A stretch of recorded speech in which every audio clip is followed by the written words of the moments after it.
It was 1994 nang ako mapa sa ibang dako ng Malaysia. Nag-abroad ako noon dahil sa hirap ng ating buhay, mga kapatid. At dahil maraming utang sa pagpapa-hospital sa aking anak, ay naisipan kong magpunta ng ibang bansa upang magkabayad sa mga utang. At nang doon din po ako nakakilala sa ating Panginoon. Minsan akong dumalo na sa ng born again Christian doon bagong kasi pastor yung kapatid ng amo ko. Ngunit isang bisis lang akong doon din ako nakapagpatuloy mga minamahal kapagkat ayaw akong palabasin ng ating amo. Ngunit nung patuloy akong nanalangin sa ating Panginoon, ako'y tumatakas mga kapatid sa aking amo.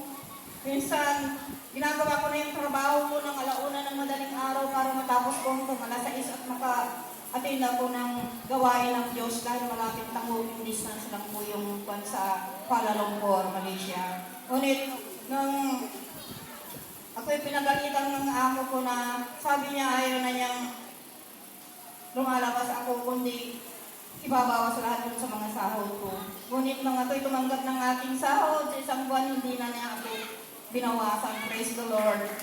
Salamat sa ating Panginoon.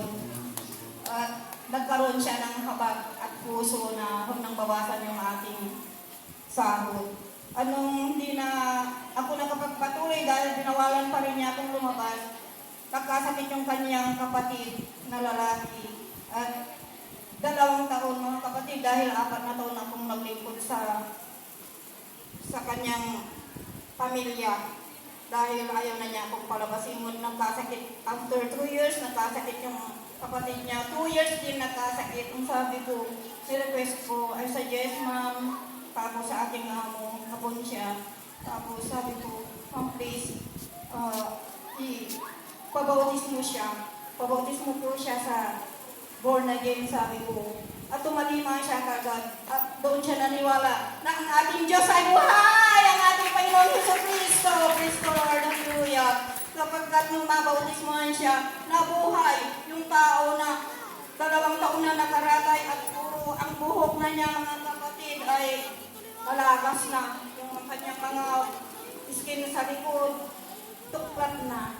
Ay pero binuhay siya rin pa rin siya ng ating Panginoon. Praise the Lord. Napakabuti ng ating Diyos. Dahil akala ko hapon siya, hindi siya maniniwala sa ating Panginoong Jesus. Ngunit sabi niya, napakabuti ng Diyos mo, sabi niya sa atin. Praise the Lord. Ang ating Panginoong Jesus lamang. Praise the Lord. Purihin ang ating Diyos na buhay. At nang ako'y umuwi, nagpagawa ako ng bahay, Panginoon, para sa Panginoon dahil sinadis ng aming ng ating anak na magpagawa kami ng kumpre noon. Ngunit sabi ko, sige, pagawa natin. Kaya yung minana ko sa ating magulang na lupa at yun ang nagpagpatayuan na lang inuwi kong pera noon. Praise the Lord.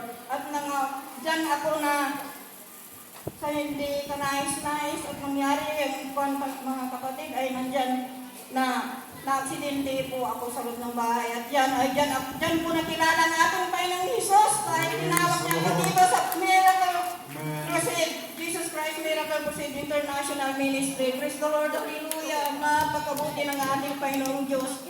May napakabuti at dakila ng kalooban ng ating Panginoon dahil sa kanyang kagandahang loob, habag at ang kanyang wagas na pag-ibig sa atin ay tinawag niya ako dito nang mabautismuhan ako. Doon ako gumaling at nagalaw ang ating mga kamay. Praise the Lord, hallelujah. Napakabuti ng ating Diyos na buhay. At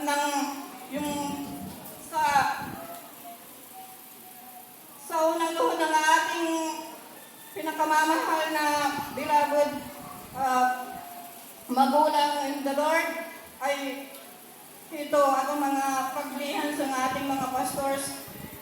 Agad akong gumaling at Pinatawad ako ng Panginoon dahil sa paghingi ko ng taus-pusong paghingi ng tawad sa Kanya sa ating mga nagawang kasalanan. At nagtiwala ako sa Kanyang pangako.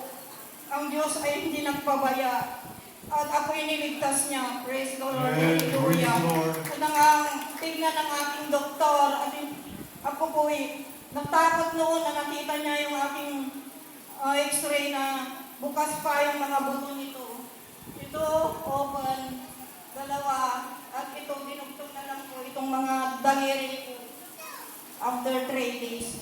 Pero, nang makita ng aking doktor, sabi ko, Lord, tulungan mo ako, huwag makita yung bukas na buto. Kung hindi, Lord, babalik pa ako at lalagyan ng bakal yung aking kamay at yan ay hindi ko kakayanin dahil aabot ko ng 150 to 180,000 magugugol ko at wala akong pera. Ngunit napakabuti ng ating Diyos na buhay. At hindi na nakita ng doktor niya. Sabi niya, goodbye na, huwag ka na mag-alala nanay dahil graduation muna. Magaling na magaling ka na. Hallelujah! Napakabuti ng ating Diyos. Kaya sa patuloy kong at sa pagpapatuloy kong umatin ng 3 times sa isang linggo, sa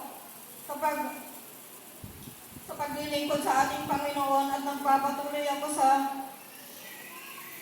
pagbibigay ng bahagi ko sa Kanya, ay hindi rin nagpapabaya ang ating Panginoon kahit na wala akong trabaho. Marami rin nagbibigay, nag-aabot ng tulong. Praise the Lord, hallelujah. Magkakad lang ako sa kalsada, mayroon nang nag-aabot dahil alam nila na hindi pa ako makapaghanap buhay.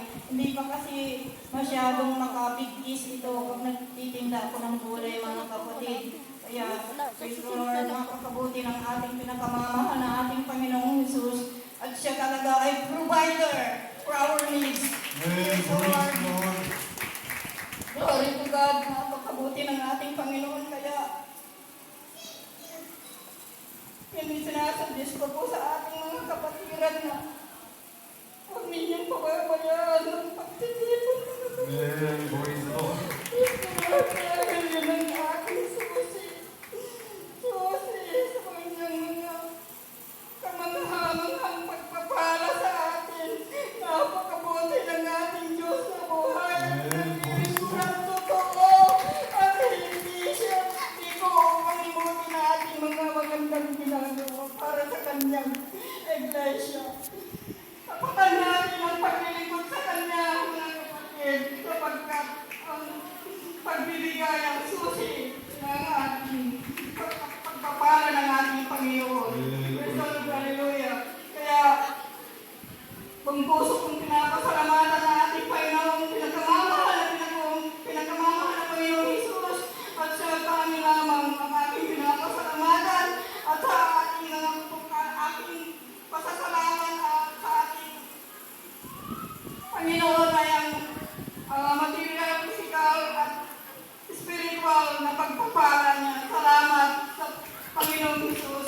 At ang lahat ng kapulihan, masasalamat kong pagsamba na ukol lamang sa ating pinakamamahal na Panginoon Jesus po lamang. Praise the Lord. God bless you.